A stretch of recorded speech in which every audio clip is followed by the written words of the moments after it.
And then F or phi is your luminous flux in lumen. Luminance is your brightness, which is candela per meter squared. I is your luminous intensity in candela. And I is also flux divided by omega. For small changes, it's d flux divided by d omega. Or phi is omega I, which is 4 pi lumens. That is flux through the whole hemisphere. MSCP is your mean spherical candle power. It is the total flux divided by 4 pi. And then for a hemispherical candle power, it is phi divided by 2 pi. And remember, one candela is 4 pi lumens. F is your MSCP over MHSCP.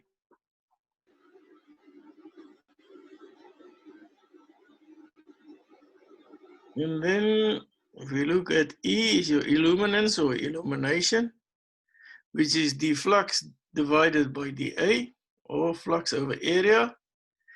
And it is lumen per meter squared, which is also lux. If we have an extended source E, then it is I cos theta over R squared. And then E is the L times the integral of cos theta d omega.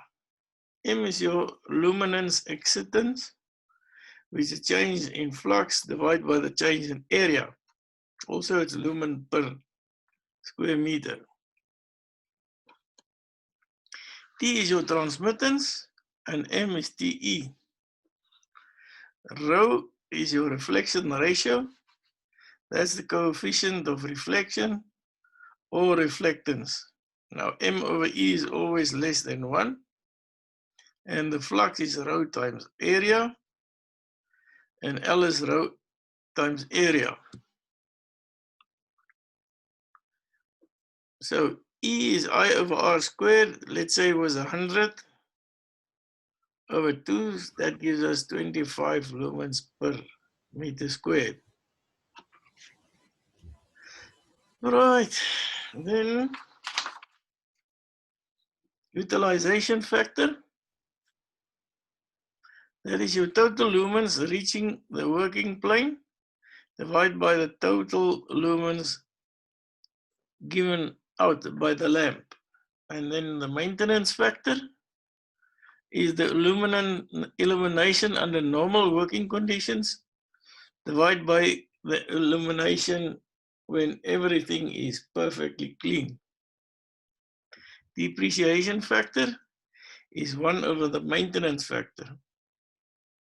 All right, there we've already said MSCP, your mean spherical candle power is F over 4 pi. And your lumens per watt is the output of the lamp in lumens divided by the wattage of lamp in watts. Also, mean spherical power, candle power per watt is the mean spherical candle of the lamp divided by the wattage of the lamp. All right, and then we have the lumens received on the working plane is the number of lamps times the wattage of each lamp. And times the efficiency of the lamp in terms of lumens per watt is coefficient of utilization divided by the depreciation factor. Now, all right, let's look at some examples. Now, let's say consider a lamp of uniform luminous intensity suspended at an angle at a height of h meter above the working plane. Now, consider the illumination at point A, B, and C, and D. Now, at point A is directly underneath the lamp, and therefore cos of 0 is 1. So we have EA over IH squared. Then EB will be I over LB squared cos theta 1. Now, LB, so that's from the lamp till B. And therefore, and then we say that cos theta is H over LB. Here's H, which is the height above the floor. And therefore, if we substitute it in there, we find that EB is equal to 1 over LB squared times H over LB, which is cos. That gives you I times H over LB cubed, which is equal to I over H squared, then times H cubed over LB cubed, which gives us in final I over H squared times H over LB cubed. So that's cos cubed. So then in EA is I over H, and H over LB is cube, cos cubed. So therefore, EB is EA cos cubed of theta 1. EC is going to be EA cos cubed of theta 2, which is that angle there. And ED is EA cos cubed of theta 3. And it'll go on like that. Have you got it? Right, let's look at an example.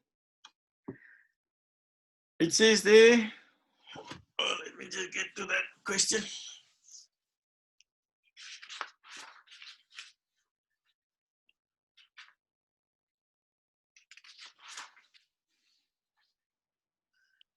Right, that's it.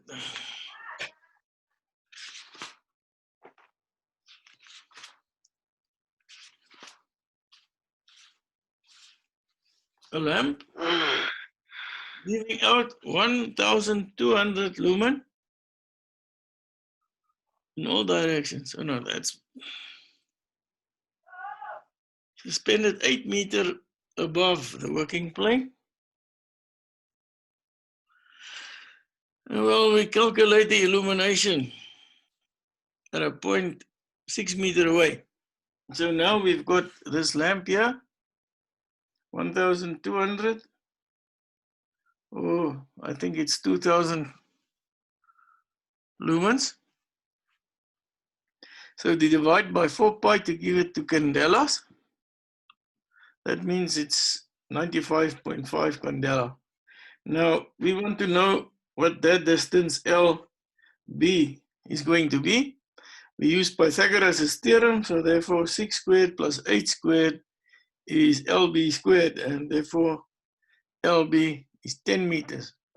Now the cos of theta, which is the same as that angle, is 8 over 10. Cos is adjacent over hypotenuse. So that's 8 over 10, which is 0.8. So therefore we can say that the illumination is I cos theta over R squared. So it's 95.5 times 0.8. Now, all right, this is now equal to R. We could have said LB squared. So it's 10 squared, that is 100, and that gives us a value of 0.764 lumens per square meter. Then the question 2 says,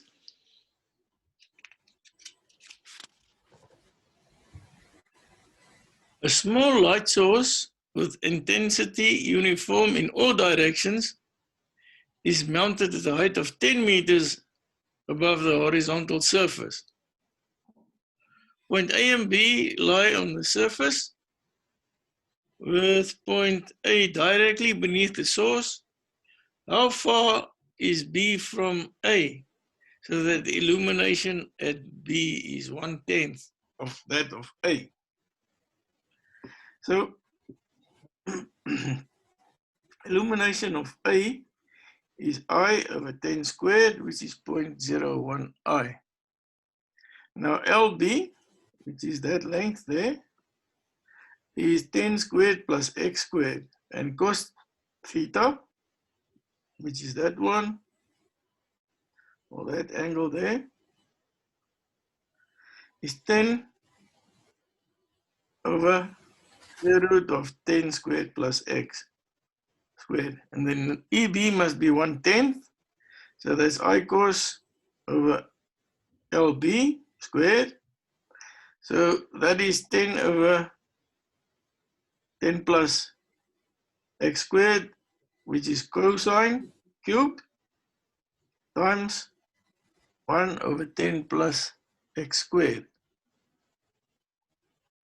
So that gives us a value of 10I over 10 squared plus x squared to the power of 1.5.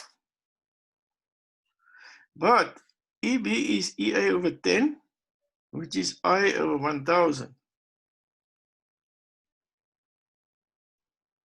So 10 over 10 squared plus x squared to the power of 1.5 is 1 over 1000.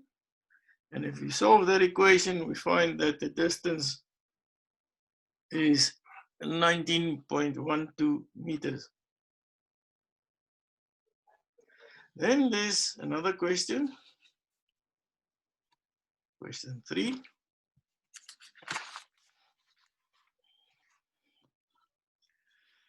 The corridor is lighted by 4 lamps spaced 10 meters apart, suspended at a height of 5 meters above the center line of the floor.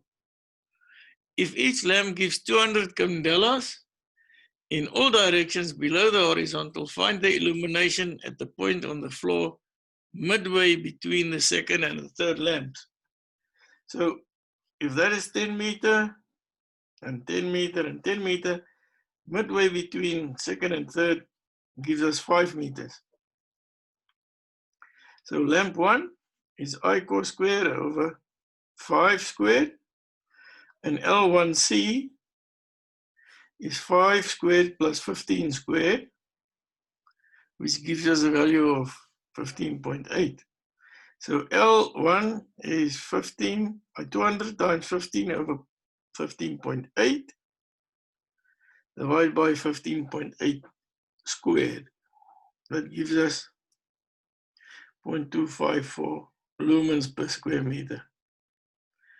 For lamp 2, we have I cos over R squared, so that's 200 times 5 over square root of 50. That's 5 squared plus 5 squared gives us the square root of 50. And square root of 50 squared gives us 50. And therefore, the illumination is 2.828.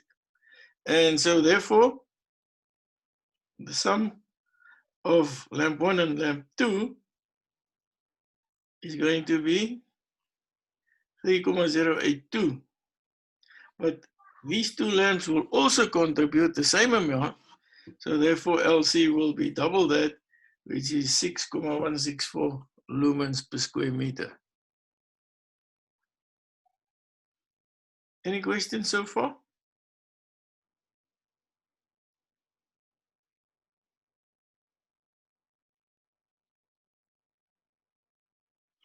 Right, so all this radii, we can say that's L1A.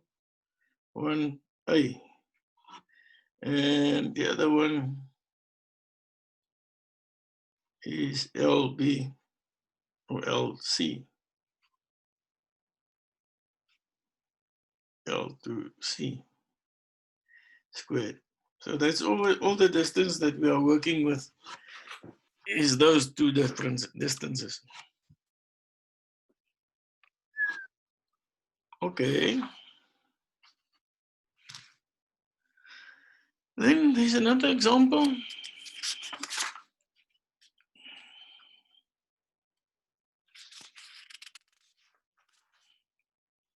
Two lamps, A and B, of 200 candela and 400 candela, respectively, are situated hundreds of meters apart.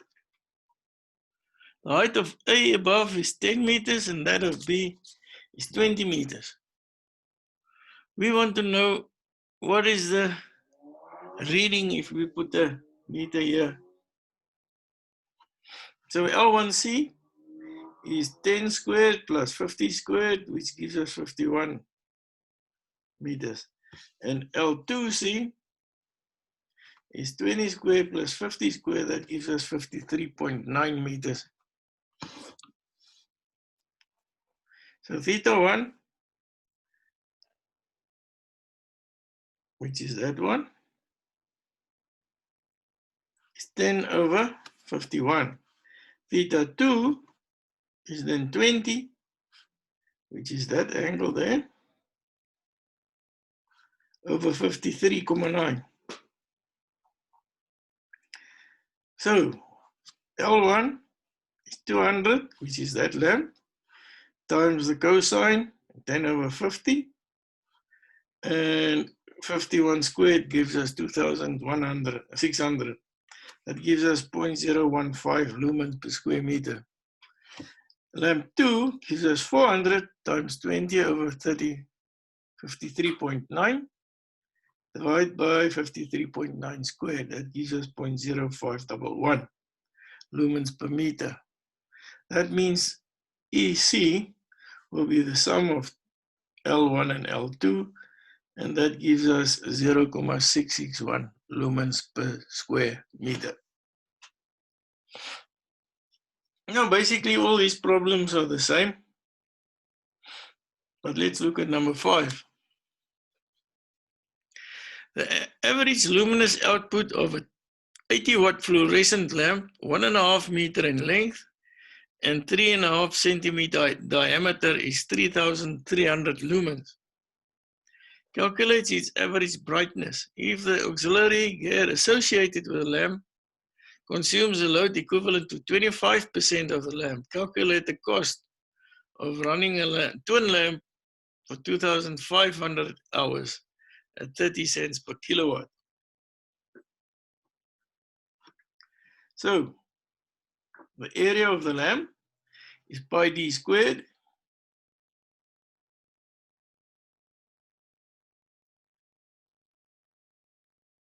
times the length.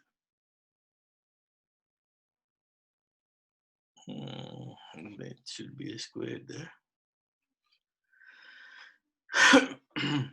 So that gives us 0.165 meters in area. Then the flux is 3,300 divided by the area, which is 20 times 10 to the power of 3. So B is flux over pi.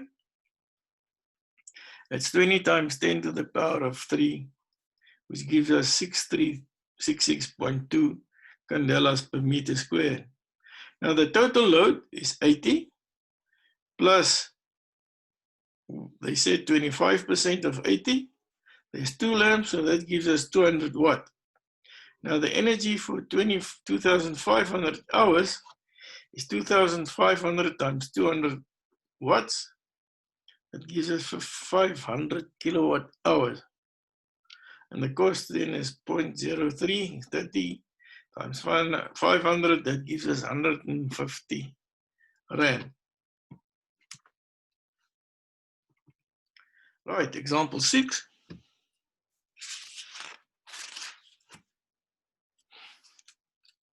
Small area, 7.5 meters in diameter, is to be illuminated by a lamp suspended at the height of 4.5 meters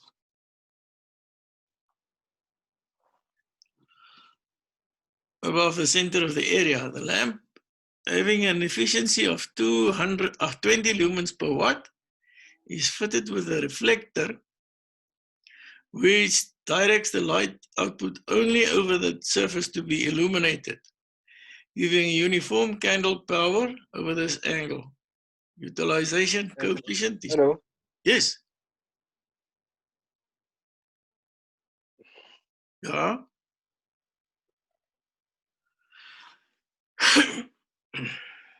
What's the problem?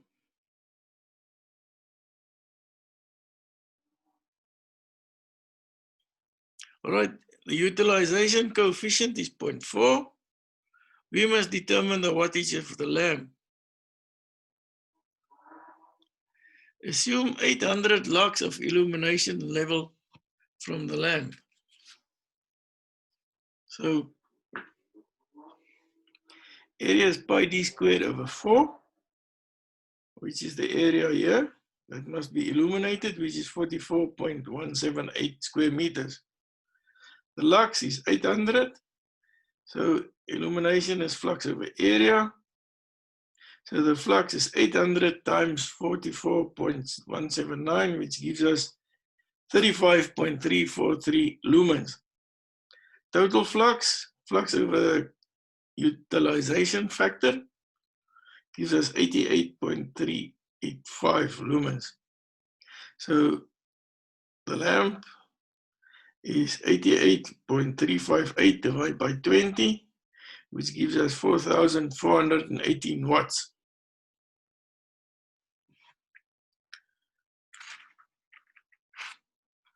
Okay.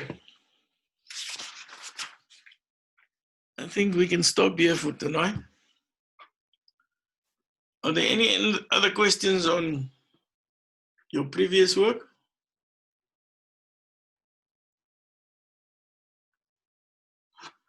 I'll send you these examples on the WhatsApp group.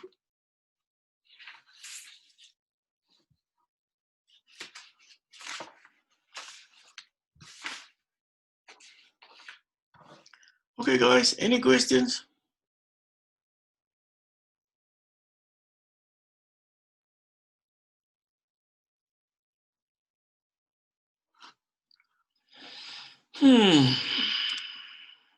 Nothing.